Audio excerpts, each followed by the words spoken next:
Ya, kami lanjutkan saudara mengenai polemik di perdagangan beras. Anda yang menjadi pemirsa Sapa Indonesia pagi hari ini bisa juga memberikan opini Anda terkait praktek curang perberasan di kesempatan kali ini. Nomor telepon interaktif Sapa Indonesia adalah 021 53660 500. 53660 500. Saya langsung ke Mas Tulus lagi sedikit. Mas Tulus, masih bersama kami? Ya, tentu. Ya, terima kasih. Mas Tulus, ini kalau di Harian Kompas hari ini halaman 15 kita melihat bagaimana penjualan beras dengan brand atau merek Maknyus dan Cap Ayam Jago dari PT IBU ini, PT Ibu, dengan varietas padi IR64 ini adalah menengah yang kemudian dikemas menjadi premium, harga sekitar 7.000. Beras ini kemudian dijual di pasaran dan dibeli laku oleh masyarakat itu Rp20.400 per kilogram, sehingga ada keuntungan PT Ibu itu sekitar 200% menurut Harian Kompas. Memang hal-hal semacam ini Anda juga lihat, dan mengapa ini dibeli oleh konsumen? Iya, pertama memang sebenarnya kan sasarannya ini kan kelas menengah, karena dia lebih banyak dijual di retailer modern setahu saya. Sehingga Betul. mungkin kelas menengah ini tidak sensitif terhadap harga. Ya, walaupun kalau kita lihat regulasinya disebutkan bahwa HET beras itu kan Rp9.000 per kilogram. Jadi dalam konteks ini memang dugaan adanya pelanggaran oleh PT Ibu itu menjadi kentara karena mestinya tidak menjual di atas itu, tapi dia menjual di atas harga yang jauh lebih besar. Dan dalam konteks persaingan usaha ini menjadi ada excessive profit margin, jadi keuntungannya terlalu besar. Itu kalau betul apa yang dikembangkan oleh Polri dalam kasus ini bersama Satgas Pangan. Dan apalagi kalau kemudian antara dia diklaim sebagai beras premium tapi isinya beras medium, ini ya memang ada persoalan labeling yang cukup serius karena kemudian ini melanggar Undang-Undang Perlindungan Konsumen dan Undang-Undang Pangan kalau itu berbasis kasus yang dikembangkan oleh polisi dan Satgas Pangan dalam kasus ini. Oke, Mas Tulus, ini kan sebetulnya PT Ibu sudah menjual beras ini cukup lama kita mendengarnya. Kita kalau ke supermarket gitu sih kita sudah lihat itu cukup lama dipajang begitu di etalase. Tapi kenapa baru sekarang terlihat dan mengapa dijual dengan harga jauh di atas HET, harga eceran tertinggi yang ditetapkan oleh pemerintah, kok seperti baru ketahuan sekarang gitu, padahal sudah lama ini adanya. Kemana pengawasan pemerintah, Mas Tulus? Ya, itulah yang harus kita kritisi, ya, karena kan sebenarnya tadi di awal saya katakan bahwa untuk komoditas pangan khususnya beras itu memang harganya banyak empat lipat, dalam arti ada dugaan kartel, monopoli dan segala macam sehingga konsumen harus membayar ongkos kemahalan. Dan kita selalu menengarai bahwa ada persoalan jalur distribusi salah satunya yang menurut data kan penjualan beras ini kan dari petani sampai ke konsumen itu minimal melalui 12 rute distribusi. Ini terlalu tinggi. Nah, 12 rute ini yang kemudian menjadi sangat mahal jatuhnya harga kepada konsumen. Sehingga saya kira dalam konteks penegakan hukum nanti bukan hanya soal labeling saja, tapi juga harus bagaimana pemerintah mengefisienkan agar jalur distribusi itu jangan sampai 12 tadi. Kita nggak dipangkas menjadi separohnya, sehingga masyarakat konsumen bisa membeli beras dengan harga lebih murah, bahkan kalau bisa di bawah HET, dan kemudian petani bisa mendapatkan harga yang kompetitif terkait dengan harga gabah dan lain sebagainya. Baik, Mas Tulus, mudah-mudahan ini didengar. Dan kita langsung mengangkat telepon dulu interaktif dari Pak Ismail di Makassar, Sulawesi Selatan. Pak Ismail, selamat pagi. Selamat pagi, Assalamualaikum.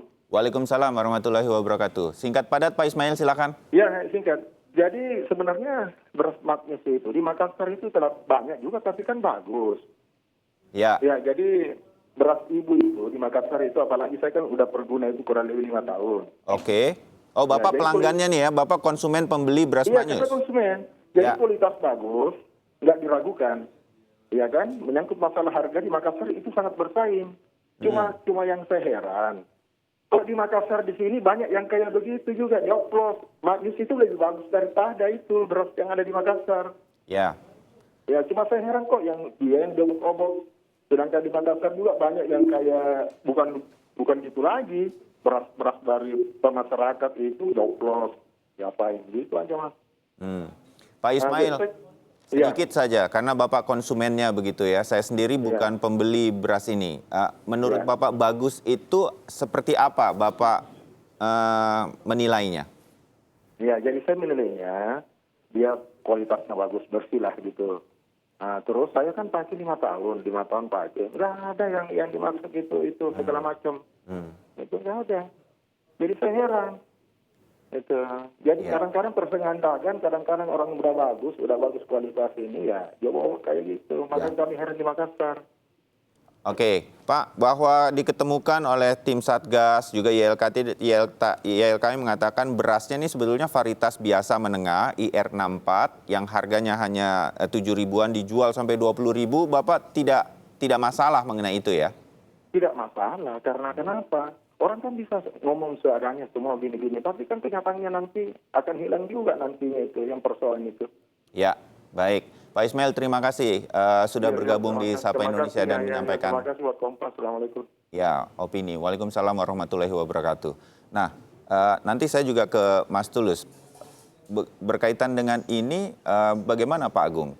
Ya, ini masyarakat kemudian melakukan pendapatnya.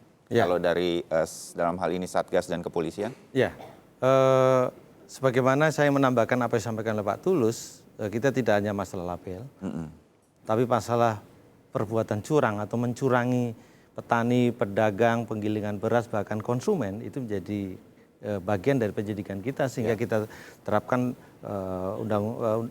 pasal 382 bis KUHP. Ini adalah hal yang kita ingin melindungi masyarakat secara luas.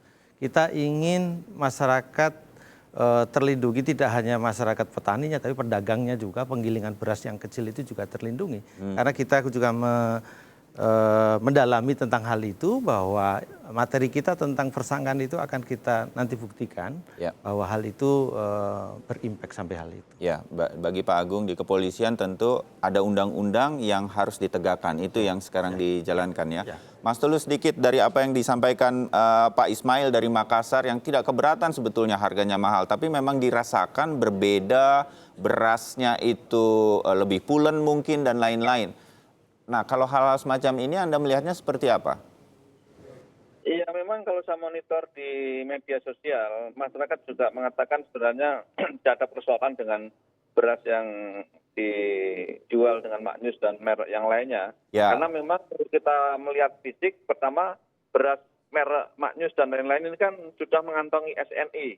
Ya, SNI itu beras yang berdasarkan kondisi fisik dari berasnya, bukan dari kualitas kandungan gizinya. Jadi misalnya berasnya tidak ada kutunya, tidak ada bekatul dan lain sebagainya. Ini yang kemudian beras yang bersertifikat SNI. Nah, berbeda dengan klaim label yang terkait dengan kandungan gizi. Nah, ini yang saya kira memang secara fisik konsumen pasti akan mengatakan mungkin tidak ada masalah ya, dan mungkin memang sejauh tidak ada penyimpangan SNI dan juga yang lain-lain, ya sebenarnya itulah yang nanti harus dibuktikan di pengadilan antara klaim dari produsennya yang mengatakan tidak ada sesuatu masalah dan juga hasil temuan dari Barreskrim. Saya kira konteksnya adalah untuk perlindungan kepada konsumen. Betul, ya. Mas Tulus, Pak Agung tadi mengatakan bahwa ada petani-petani kecil yang terlewati, yang kemudian mereka tidak mampu berada di dalam industri di mana PT Ibu ini membeli dengan mengumpulkan para petani dan segala macam. Jadi ada petani-petani kecil yang sebetulnya juga rugi. Anda melihat ini juga nggak di YLKI? Sebenarnya kalau dilihat dari kasusnya kan PT Ibu dan ini kan menjual lebih tinggi dari pasaran. Betul. Sehingga sebenarnya petani diuntungkan, tetapi kemudian pesaing yang lain itu menjadi tidak kebagian beras petani. Betul. Ini yang kemudian dikembangkan ini bertentangan dengan Undang-Undang Persaingan Sehat karena ada dugaan pelanggaran HET tadi yang mestinya dibeli hanya 3.900 per kilogram tapi dijual lebih tinggi itu, sehingga saya dapat info misalnya di Cipinang tidak ada beras masuk karena semua tersedot ke produsen ini. Ini yang harus dilihat kebenaran itu. Oke. Nah, kita angkat telepon dulu dari Marolop di Jakarta. Selamat pagi, Pak Marolop. Selamat pagi, Kompas TV. Ya, silakan Pak, singkat padat. Jadi begini ya, ini saya bagaimana ini Satgas Pangan ini untuk mengatasi praktek monopoli, ya kan?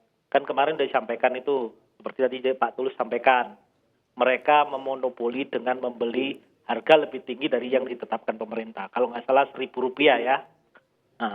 Kemudian otomatis kan mereka menguasai pasar, ya kan? Menguasai pasar dan akhirnya membentuk harga, gitu kan. Kalau ini yang jadi persoalan kan. Kalau di petani ya Rp1.000, mereka ya senang-senang saja kan. Mereka dapat keuntungan lebih tinggi. Padahal kartelnya ini yang jauh lebih tinggi, bukan Rp1.000 kan. Ya. Nah, berkali lipat dari itu. Petani dapat dapat keuntungan selisih 1.000, tapi kartel ini jauh lebih banyak. Nah, itu dan juga itu tadi itu di sisi petani. Terus di sisi persaingan usaha juga jadi nggak sehat kan. Ya. Itu kan tidak ada persaingan yang sehat karena ada monopoli di satu kelompok. Dan ini memang banyak ya, di kartel pangan ini banyak. Daging sapi juga dulu seperti itu dan yang lain-lain. Apalagi ini beras ya. Beras ini kan termasuk kebutuhan pokok gitu. Ya, bagaimana ini Satgas Pangan untuk mengatasi ini nih ke depannya nanti ini. Baik, makasih Pak Makasih. di Jakarta. Selamat pagi. Selamat pagi, saya langsung ke Pak Agung. Nah, hal semacam ini jadi diharapkan lebih lagi dari Satgas Pangan.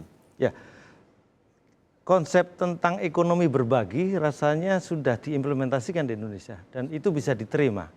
Ya, bagaimana jasa ojek namanya itu bisa kemudian tumbuh, kemudian kita lihat berbaginya cukup adil. Ya. Dan saya pikir di beras ini juga hal yang tidak mustahil untuk kita berbagi dalam konsep ekonomi ini. Jadi ke depan saya rasa kita semua, tentunya kami di Satgas Pangan, akan bagaimana menciptakan satu kegiatan ekonomi yang adil.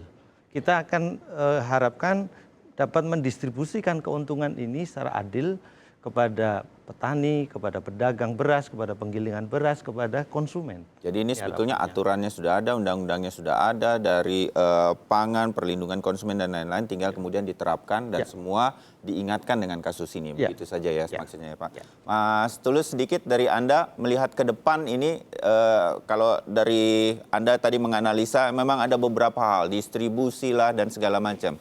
Bagaimana kemudian ini bisa segera, apakah kita harus kembali Bulog saja yang menangani atau mengawasi begitu Mas Tulus? Ya, pertama begini, sebenarnya ada mandat undang-undang pangan yang belum dilaksanakan oleh pemerintah, yaitu pembentukan kelembagaan pangan. Itu adalah wajib. Ya, sampai sekarang itu belum ada dan itu bukan Bulog. Ya, kalaupun Bulog ini yang harus di empowering, dari kemenangan dan lain sebagainya, sehingga 9 kebutuhan pangan di Indonesia itu harganya tidak didistorsi oleh pelaku pasar dengan harga maupun pasokan, khususnya menjelang hari-hari besar ataupun hari-hari tertentu, pas panen raya dan segala macam. Saya kira ini harus menjadi pintu masuk kita belajar misalnya dari Malaysia yang bisa mengendalikan harga pangan dengan sangat baik dari harga maupun pasokan. Oke. Baik, Mas Tulus Abadi, terima kasih Ketua Pengurus Harian YLKI sudah bergabung di line telepon. Pak Agung, sedikit saja, kasus ini serius dan mudah-mudahan menjadi titik kita membenahi segala sesuatu mengenai pangan. Tapi belum ada tersangka nih Pak. Ya, tahu sedikit. Kita paham bahwa tahapan dalam proses penyidikan menetapkan tersangka itu harus melalui satu pengujian, fakta dan bukti.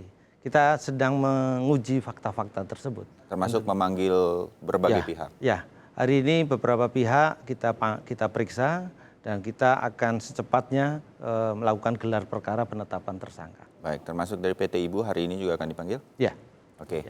Pak Agung, ini memang sedikit-sedikit kalau kasusnya sedang dia tangani dan itu bisa dimengerti. Terima kasih Pak Agung sudah memberikan sedikit dan bagaimana arah dari penegakan hukum mengenai hal-hal ini dengan undang-undang tadi. Kita ketemu lagi Pak Agung. Terima kasih dan selamat bertugas. Terima kasih Pak Wahyu.